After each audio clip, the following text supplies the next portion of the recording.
మహబూబాబాద్ జిల్లాలో ఇటీవలి కాలంలో జరిగిన అభివృద్ధి కార్యక్రమాలు, ముఖ్యమైన సంఘటనలు, రాజకీయ అంశాలు తదితర విషయాలపై మా ఆకాశవాణి ప్రతినిధి సోమా పురుషోత్తం అందిస్తున్న జిల్లా నివేదిక. మహబూబాబాద్ వ్యవసాయ మార్కెట్లో ₹5 సద్దిమూట కార్యక్రమాన్ని ప్రభుత్వ విప్ డోర్నకల్ ఎమ్మెల్యే రామచంద్రు నాయక్ ప్రారంభించారు. ఈ సందర్భంగా ఆయన మాట్లాడుతూ వ్యవసాయ మార్కెట్ అభివృద్ధికి తాను కృషి చేస్తానని, రైతుల సంక్షేమమే లక్ష్యంగా రాష్ట్ర ప్రభుత్వం ఎన్నో కార్యక్రమాలు చేపట్టిందని పేర్కొన్నారు. పౌరులు తమ ఓటు హక్కును స్వేచ్ఛగా వినియోగించుకోవాలని మహబూబాబాద్ జిల్లా కలెక్టర్ అద్వైత్ కుమార్ సింగ్ కోరారు. జాతీయ ఓటరు దినోత్సవం సందర్భంగా మహబూబాబాద్ జిల్లా కలెక్టరేట్లో నిర్వహించిన కార్యక్రమంలో ఆయన మాట్లాడుతూ ప్రజాస్వామ్య పరిరక్షణలో ఓటు హక్కు వినియోగం కీలకమైందని, 18 సంవత్సరాలు నిండిన యువత ఓటర్లుగా నమోదు చేసుకోవాలని అన్నారు. ప్రజా పోరాటాల యోధుడు, మహబూబాబాద్ నియోజకవర్గ మొదటి ఎమ్మెల్యే తీగల సత్యనారాయణరావు స్ఫూర్తితో పోరాటాలు చేసి ప్రభుత్వాలను మేల్కొల్పి నిరుపేద ప్రజలకు మేలు జరిగేలా చూస్తామని సిపిఐ రాష్ట్ర కార్యదర్శి కూనంనేని సాంబశివరావు అన్నారు. సిపిఐ శతాబ్ది ఉత్సవాల సందర్భంగా జిల్లా కేంద్రంలో తెలంగాణ సాయుధ పోరాట యోధుడు తీగల సత్యనారాయణ విగ్రహాన్ని సాంబశివరావు ఆవిష్కరించారు. మహబూబాబాద్ జిల్లాను అన్ని రంగాల్లో సమగ్రంగా అభివృద్ధి చేసి అగ్రగామిగా నిలిపేందుకు క్షేత్రస్థాయిలో చర్యలు చేపడతామని జిల్లా కలెక్టర్ అద్వైత్ కుమార్ సింగ్ అన్నారు. మహబూబాబాద్ ఎన్టీఆర్ స్టేడియంలో గణతంత్ర దినోత్సవ వేడుకలు ఘనంగా నిర్వహించారు. జిల్లా ప్రగతిపై కలెక్టర్ మాట్లాడుతూ తెలంగాణ ప్రభుత్వం బడుగు, బలహీన వర్గాల ఆకాంక్షలకు అనుగుణంగా ఎన్నో పథకాల్ని చేపట్టిందన్నారు. ప్రజలకు సామాజిక న్యాయం, ఆర్థిక సాధికారత లక్ష్యంగా 6 గ్యారంటీ పథకాలను ప్రవేశపెట్టి అమలు చేస్తున్నట్లు తెలిపారు.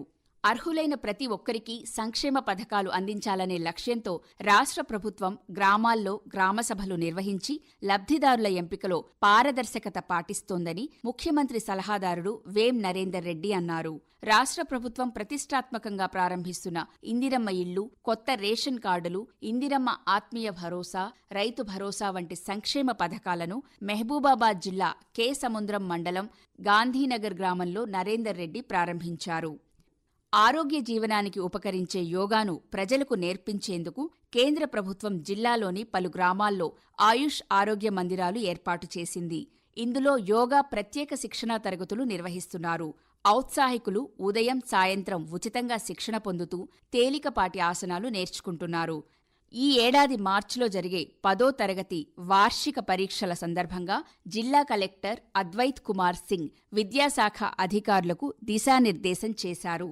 ప్రతిరోజు ఉదయం, సాయంత్రం పాఠశాలల్లో 10వ తరగతి విద్యార్థులకు స్టడీ అవర్స్ నిర్వహిస్తున్నారు.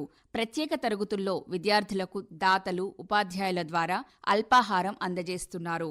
ఈ నెల 1 నుంచి ప్రభుత్వ పాఠశాలలో స్టడీ అవర్స్ నిర్వహణకు, సాయంత్రం వేళల్లో అల్పాహారం అందించేందుకు ప్రభుత్వం మహబూబాబాద్ జిల్లాకు ₹20,81,390 నిధులు విడుదల చేసింది. మహబూబాబాద్ మండలంలోని మల్యాల గ్రామంలో ఉద్యానవన కళాశాలను రాష్ట్ర ప్రభుత్వం ఏర్పాటు చేయనుందని మహబూబాబాద్ ఎమ్మెల్యే భూక్యా మురళీనాయక్ అన్నారు. మల్యాలలోని మామిడి తోటను రైతులు, గ్రామస్తులతో కలిసి ఎమ్మెల్యే పరిశీలించారు. ఈ సందర్భంగా ఆయన మాట్లాడుతూ జెన్నారెడ్డి రఘోత్తం రెడ్డి 154 ఎకరాల భూమిని ప్రభుత్వానికి దానం చేశారని, అందులోనే 20 ఎకరాల భూమిలో హార్టికల్చర్ కళాశాల ఏర్పాటు చేస్తామని, త్వరలో నిధులు మంజూరు చేసి శంకుస్థాపన చేస్తామని పేర్కొన్నారు. మహాత్మాగాంధీ జాతీయ గ్రామీణ ఉపాధి హామీ పథకంలో రాబోయే 2025-26 సంవత్సరానికి గాను ప్రణాళికను అధికారులు సిద్ధం చేశారు.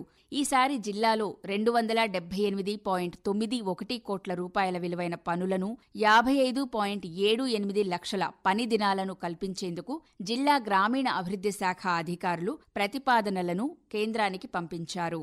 మహబూబాబాద్ జిల్లాలో ఉపాధి హామీ పథకంలో 4,61,288 మంది కూలీలు నమోదై ఉన్నారు. ఈ ప్రతిపాదనలు కేంద్రం ఆమోదిస్తే ఈ ఏడాది ఏప్రిల్ 1 నుంచి వచ్చే ఏడాది మార్చి 31 వరకు ఈ పనులను నిర్వహిస్తారు.